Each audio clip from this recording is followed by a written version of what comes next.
I still remember the exact moment my life fell apart. It wasn't dramatic.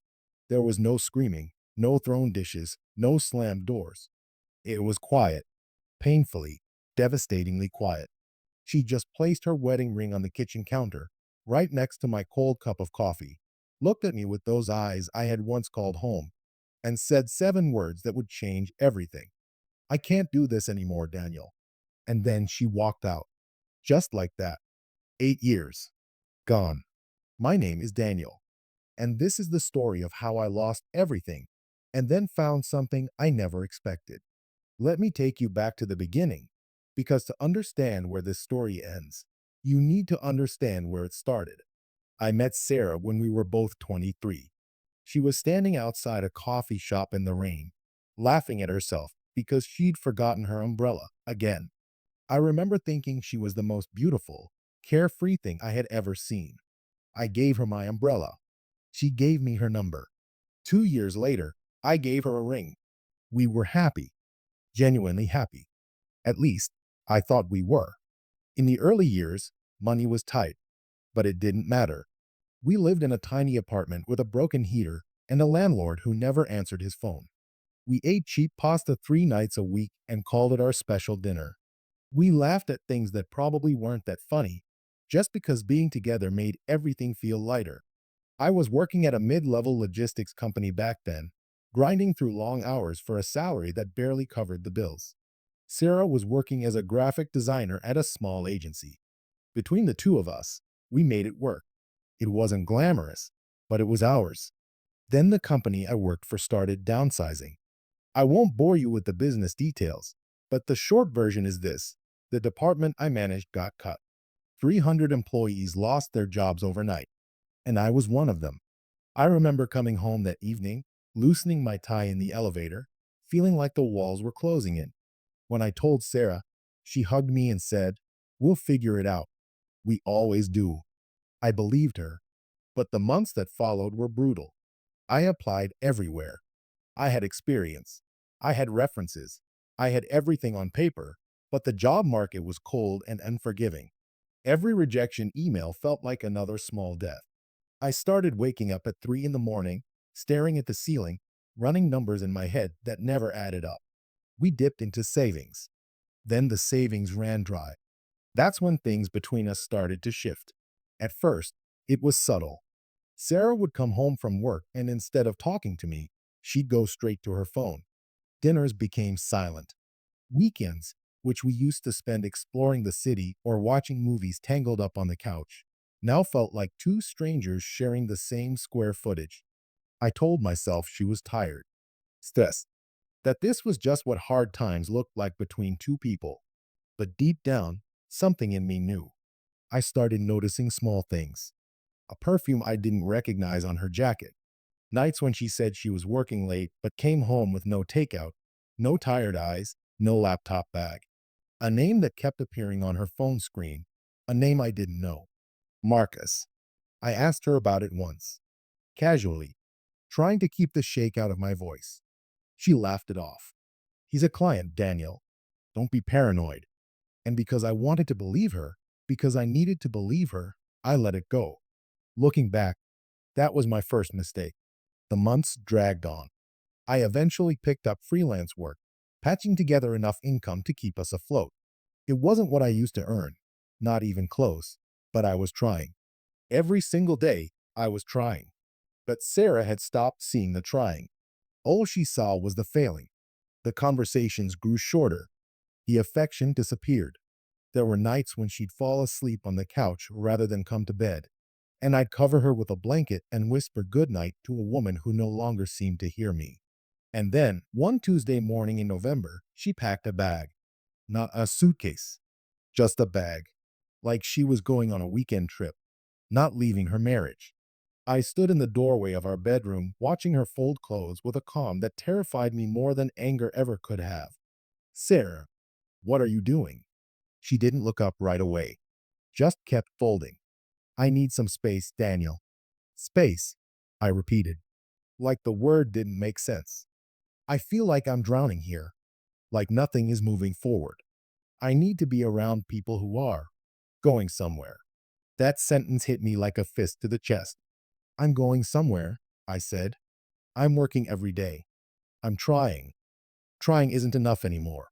She finally looked at me then, and what I saw in her eyes wasn't anger. It wasn't even sadness. It was nothing. A blank, hollow nothing. She zipped up the bag, walked to the kitchen, set her ring on the counter beside my coffee cup, the one I hadn't touched because I'd been too busy watching her unravel our life. I can't do this anymore, Daniel. The door clicked shut behind her. I stood in that apartment for a long time. Just stood there, in the silence she left behind, staring at that small gold ring like it was a crime scene. And maybe it was, because what I didn't know yet, what I couldn't have imagined standing there in my broken kitchen, was that Sarah wasn't just leaving me. She was leaving me for someone else. And that someone had been right in front of me the whole time. They say grief comes in stages. First, there's denial, then anger, then bargaining, then depression, and finally, acceptance. What they don't tell you is that when your wife leaves you, those stages don't come one at a time, neatly lined up like chapters in a self-help book. They hit you all at once, at 3 in the morning, when the apartment is so quiet you can hear your own heartbeat and the empty side of the bed feels like an accusation. For the first week after Sarah left, I told myself she just needed time. That's what I held on to. Time. Like it was a life raft. I didn't call her obsessively. I didn't show up at her sister's place, which is where she said she'd be staying. I gave her space because she asked for it, and because somewhere in the back of my mind, I still believed that the woman who once laughed in the rain and gave me her number was still in there somewhere, just lost under the weight of our hard season. I cleaned the apartment.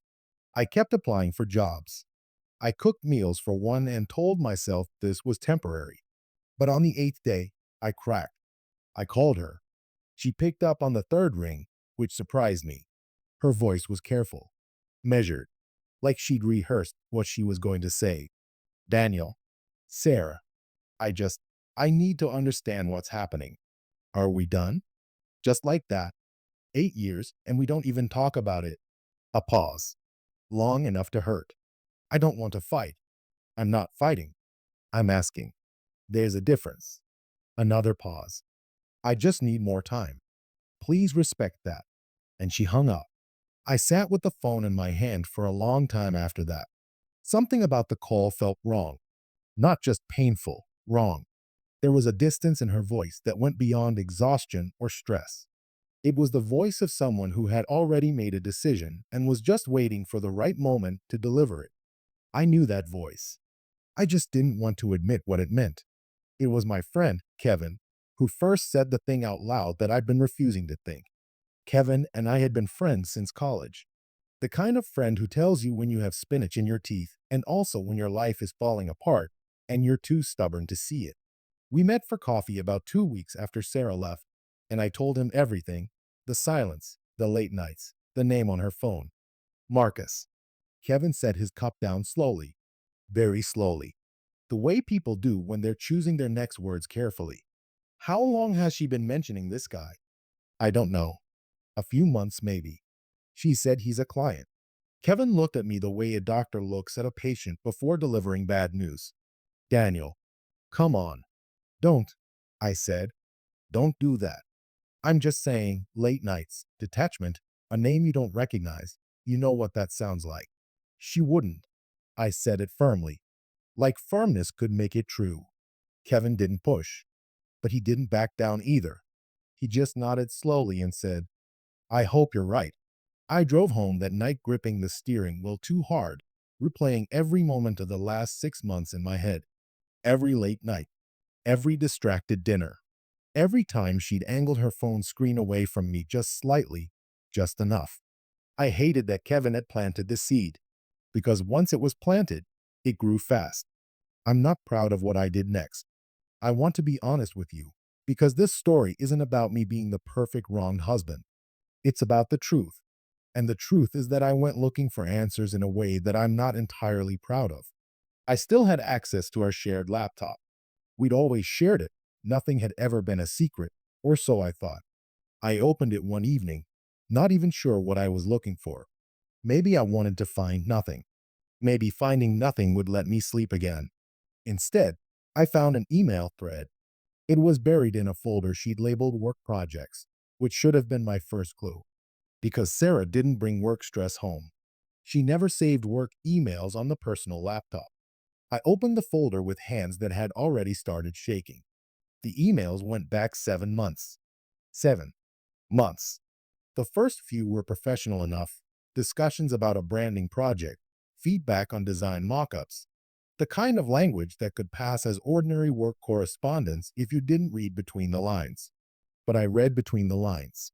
The language shifted around month 3. The sign-offs changed from best regards to thinking of you. Short phrases that wouldn't mean much to an outsider, but felt like electric shocks to a husband reading them at 11 at night in his quiet kitchen. And then there was the email from 5 weeks ago. I almost didn't read it. My brain was already in shutdown mode, already trying to protect me from whatever was on that screen. But I read it. Every word. It wasn't long. It didn't need to be. I told him I need space. He believed it because he always believes the best in people. That's always been his problem. I'll figure out the next step soon. I just need a little more time. Miss you already. I read it 3 times. He always believes the best in people. That's always been his problem. She was talking about me. To him. I closed the laptop, walked to the bathroom, ran cold water over my face for a long time, staring at a version of myself in the mirror that I barely recognized. Because here's what shattered me most. It wasn't just the betrayal. It wasn't just the other man.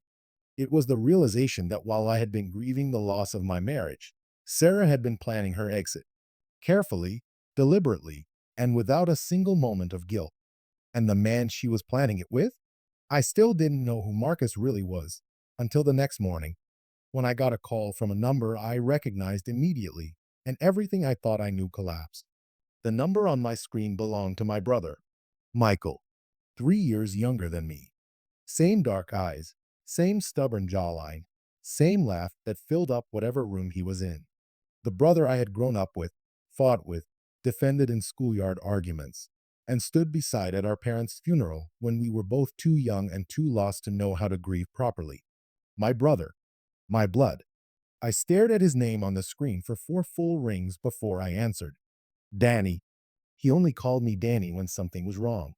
He'd been doing it since we were kids. Full name for normal days, Danny for the hard ones. Can we talk? My mouth had gone completely dry. Sure, I heard myself say. Talk. A long pause. The kind that carries weight. Not on the phone. Can I come over? Something cold settled in my chest. A quiet, terrible certainty. Because suddenly, the name Marcus didn't feel like a stranger anymore. It felt like a ghost I'd been living with for months without knowing it. Marcus was Michael's middle name, a name he'd used professionally ever since he started his own branding consultancy 2 years ago. He thought it sounded more polished, more serious. I had teased him about it at the time. I wasn't laughing now. Michael, I said slowly, is your client named Sarah? The silence that followed was the loudest thing I had ever heard. He came over an hour later. I had spent that hour sitting very still at the kitchen table, hands flat on the surface, trying to keep myself anchored to something solid. The laptop was still closed in front of me. The wedding ring was still on the counter. The coffee I'd made was still untouched. When I opened the door, Michael looked like a man walking toward his own execution. His face was pale, his shoulders carrying a guilt so heavy it had changed the way he stood. He opened his mouth before he even stepped inside. Danny, I'm so sorry. Come in, I said quietly. Sit down. He sat. I stayed standing. Somehow that felt important. How long? I asked. He looked at the floor. 6 months. 6 months. The same timeline as the emails. 6 months of dinners I cooked for a wife whose heart was already somewhere else. 6 months of lying awake wondering what I was doing wrong, what I could fix, how I could be better, while my wife and my brother were building something behind my back. It wasn't supposed to happen, Michael started. She came to me as a client, and we. Stop. My voice came out sharper than I intended. Don't tell me how it happened. I don't want the story. I just want to know one thing. He looked up at me. Did you ever stop and think about me? Even once? Did either of you sit across from each other and think, what about Daniel? Michael's jaw tightened.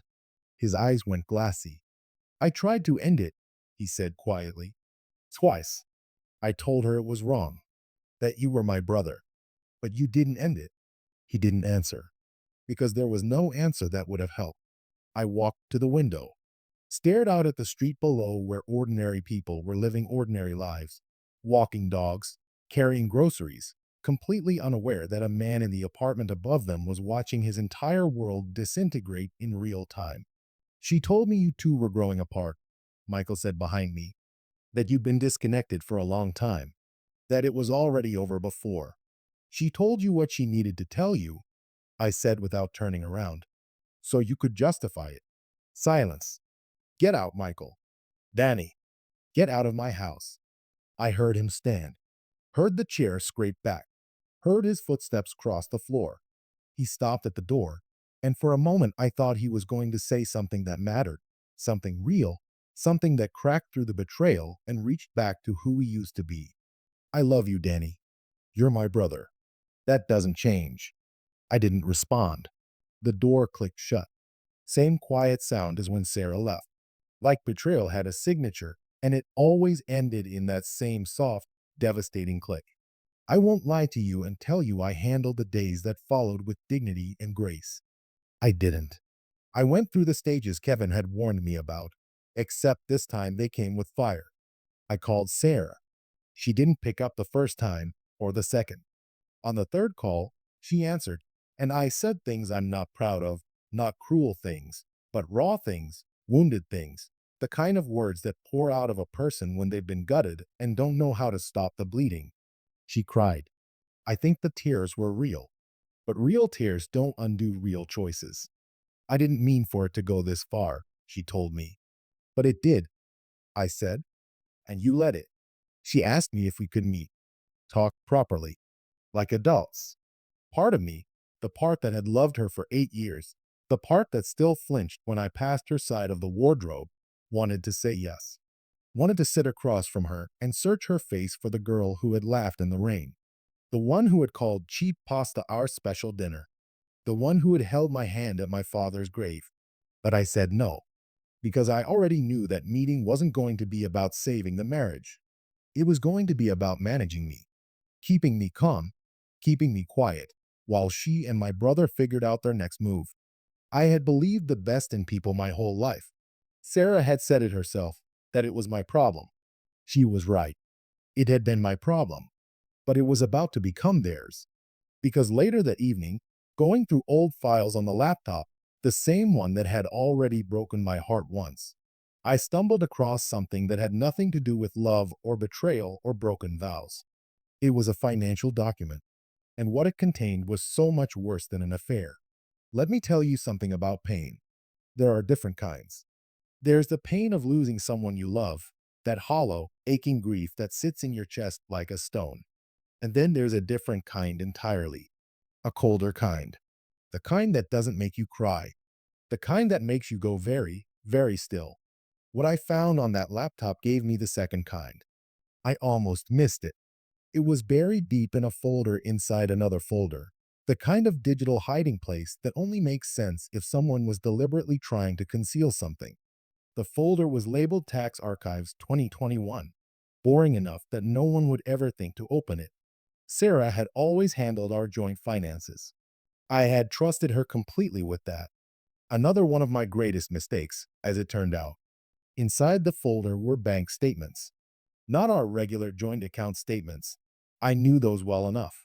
These were from a separate account, an account in Sarah's name only, that I had never seen, never known about, and never been told existed. I opened the first statement with hands that had already learned to shake. The account went back 4 years. 4 years of transfers. Small ones at first, 200 here, 300 there. Easy enough to skim from household expenses without raising flags.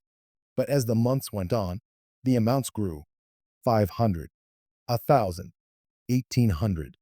Regular, calculated, patient withdrawals from our joint account, redirected quietly into this hidden one. I grabbed a piece of paper and started adding. By the time I reached the final statement, my handwriting had become almost unreadable. $63,000.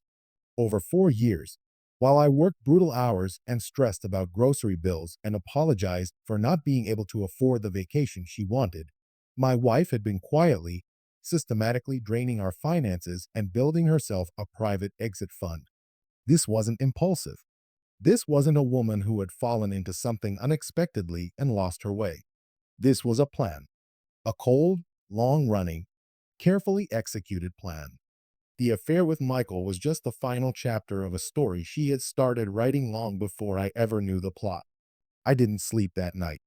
I sat at that kitchen table until the sky outside the window shifted from black to gray to a pale, reluctant morning. I drank 3 cups of coffee and stared at the numbers I'd written on that piece of paper like they were a puzzle I still couldn't fully believe I'd solved.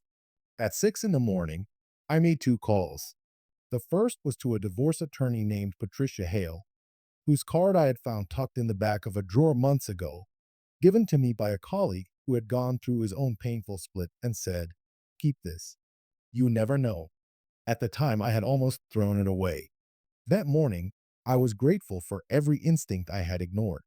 Patricia's assistant took my details and scheduled an emergency consultation for that afternoon. The second call was to Kevin. He picked up on the first ring because Kevin has always had a sixth sense for when things are falling apart. I told him everything: the brother, the emails, the hidden account, the $63,000. When I finished, there was a long silence. "Daniel," he finally said, "this isn't just a divorce case. This is fraud. I know. You have the statements? All of them. Printed and saved." Another pause. Then, quietly, "Good manual." Patricia Hale was exactly the kind of person you want in your corner when your life has become a legal battlefield. She was sharp, precise, and completely unmoved by the emotional weight of the story, not because she didn't care, but because she operated in facts. And the facts, she told me that afternoon, were very much in my favor. Financial concealment within a marriage is taken extremely seriously, she said, spreading the printed statements across her desk with careful, methodical hands. 4 years of documented transfers from a joint account to a private account, without your knowledge or consent, that changes the entire landscape of this divorce settlement. What does that mean practically? I asked. She looked at me with calm, steady eyes. It means that the narrative your wife may have been counting on, the struggling husband, the failing marriage, a clean split of remaining assets, that narrative no longer holds. The court will want to account for every dollar in that hidden account. It also means her credibility takes a significant hit across every aspect of the proceedings. I nodded slowly, letting it settle. "There's something else," I said. I told her about Michael, about the branding consultancy, about the professional relationship that had provided cover for everything. Patricia listened without expression, then wrote something in her notepad. "Did your wife use marital funds to pay for any of his professional services?" I hadn't even thought of that. I pulled up the joint account statements on my phone, the ones I did have access to, and started scrolling. It took less than 3 minutes to find 3 separate payments to a business called MR Creative Studio, Michael's company, paid from our joint account, totaling just over $4,000. Patricia allowed herself the smallest, most professional smile. "That," she said quietly, "is a very useful detail." Walking out of Patricia's office that evening, I felt something I hadn't felt in months. Not happiness, not relief. Something quieter and more grounded than either of those things. Clarity. For months, I had been the man standing in the wreckage, trying to understand how everything had burned down so fast, blaming myself, wondering what I had lacked, what I had failed to be, what version of me might have been enough to make her stay. But she hadn't left because I was lacking. She had left because she had been preparing to leave for 4 years. I had never been the problem. I had been the plan. And now, for the first time since that cold November morning when a gold ring was placed on a kitchen counter, I was making a plan of my own. I drove home with Patricia's folder on the passenger seat and something new and quiet burning in my chest. Not rage, not bitterness, purpose. But what I didn't know yet, what I couldn't have anticipated even with all the clarity I felt in that moment, was that Sarah had already found out I'd been to see an attorney. And the move she made in response was so desperate, so calculated, and so completely unexpected that it would force me to make a decision that would define everything that came after. She called me that same night, not from her own number, from her sister's phone, which told me everything I needed to know about how calculated the move was. She knew I would pick up an unknown number. She knew I would hesitate to reject her sister's call. Every detail, right until the very end, was engineered. Daniel, her voice was different this time. The careful, measured tone was gone. In its place was something softer, almost fragile. The voice she used when she wanted something. We need to talk. Tonight. Please. I stood in my kitchen, the same kitchen where she had left her ring, where I had read those emails, where I had spent countless nights staring at numbers that never added up, and I made a decision. Fine, I said. Come over. I called Patricia immediately after and told her. She advised me calmly, clearly, and precisely. By the time Sarah's headlights swept across the apartment window 40 minutes later, I was ready. She looked different when I opened the door. Smaller, somehow. Like the confidence she'd carried for months had quietly deflated. She was wearing the gray sweater I had bought her 2 Christmases ago, which I noticed immediately and suspected was not an accident. People like Sarah understood the power of small details. She sat on the couch. I sat across from her. No coffee, no pleasantries, no pretending this was anything other than what it was. I know you went to see a lawyer, she said. I know you've known for 4 years that you were leaving, I replied. The color drained from her face. For a moment, she said nothing, just looked at me with an expression I had never seen on her before. Not guilt exactly, but the particular shock of someone who has been outmaneuvered and hasn't yet figured out how to recover. Daniel. The account, Sarah. The one you've had since year 4 of our marriage. The one with $63,000 in it. The one you built by skimming from us every single month, while I apologized for not earning enough. She closed her eyes. It wasn't like that. Then tell me what it was like. What followed was the most honest conversation we had shared in years. And it was honest only because she had no choice left. The hidden account, she admitted, had started as what she called a security fund. She had grown up watching her mother stay in an unhappy marriage because she had no financial independence, and she had promised herself she would never be trapped that way. I might have understood that, might even have sympathized if she had told me, if she had said, Daniel, I need something that is mine alone, something that makes me feel safe. I would have helped her build it, willingly. But she hadn't told me, and the account hadn't stayed a security fund. It had become an exit strategy. When did you decide it was over? I asked. She looked at her hands. About 2 years ago. 2 years.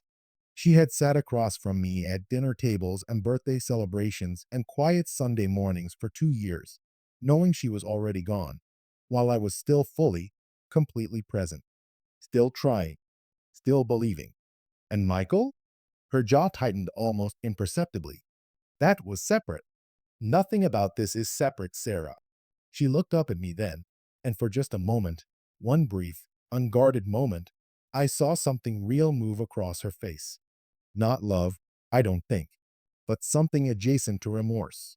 The recognition, perhaps, of the full weight of what she had done. I never wanted to hurt you, she said quietly. But you did, I said, and you chose to. Every single day for 4 years, you chose to.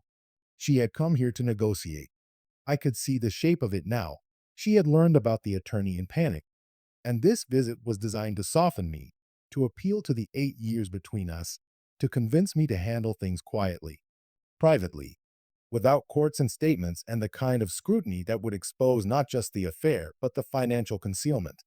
But I was done being managed. Here's what's going to happen, I said, and my voice was steady in a way that surprised even me. My attorney will be in touch with yours. Every account, every transfer, every payment to your boyfriend's company, All of it goes on the table. You can choose to make this simple or you can choose to make it complicated. But either way, the truth comes out.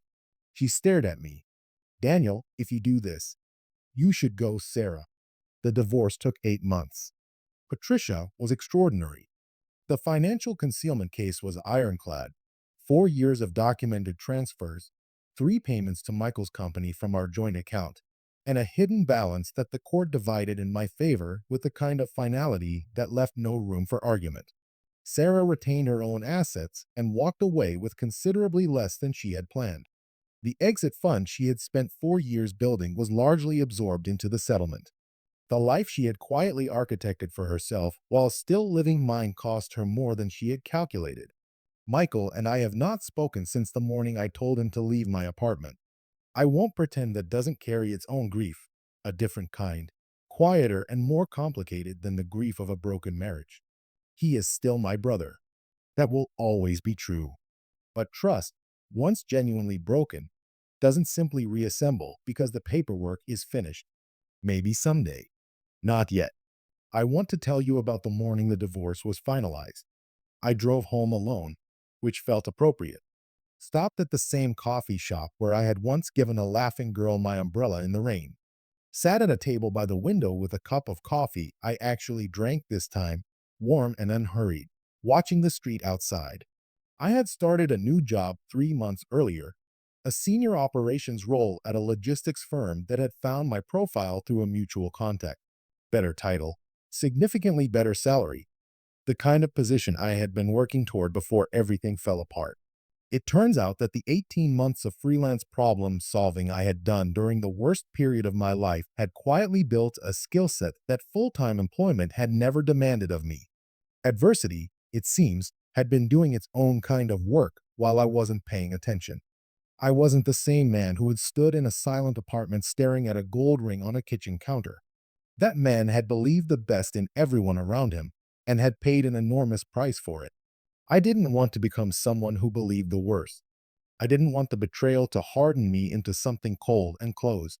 But I had learned, finally and permanently, the difference between trusting people and surrendering your judgment entirely. That difference, it turned out, was everything. About a year after the divorce, Kevin told me over coffee that he had run into Sarah at a mutual friend's event. I didn't ask many questions, but I asked one. Is she happy? Kevin looked at me carefully, the way he always does when he's deciding how honest to be. She looked like someone who got what they wanted and then had to figure out what to do with it, he said. I nodded and didn't ask anything else. Because here is what I have learned about people who leave, not just marriages, but people, promises, and versions of themselves they find inconvenient. Getting out is never the end of the story. Whatever you were running from has a way of following you, and whatever you were running toward has a way of looking different once you arrive. I wasn't running anymore. I was, for the first time in a long time, simply standing still, present, awake, in a life that was quieter than before but felt, underneath the quiet, more genuinely mine. The ring is gone. The apartment is different now. I moved across the city, new walls, new light, new morning sounds filtering through the window. On the kitchen counter where a wedding ring once sat like a small, cold verdict, there is nothing but a coffee cup, full this time. And that, in the end, is where this story closes, not with revenge, not with triumph, not with the dramatic satisfaction of watching someone suffer the consequences they earned. Just a man, a cup of coffee, and the quiet, hard-won knowledge that losing everything was not, as it turns out, the end of his story. It was just the end of that chapter. If this story moved you, share it with someone who needed to hear it today. And if you've lived through something like this, know that the next chapter is still yours to write.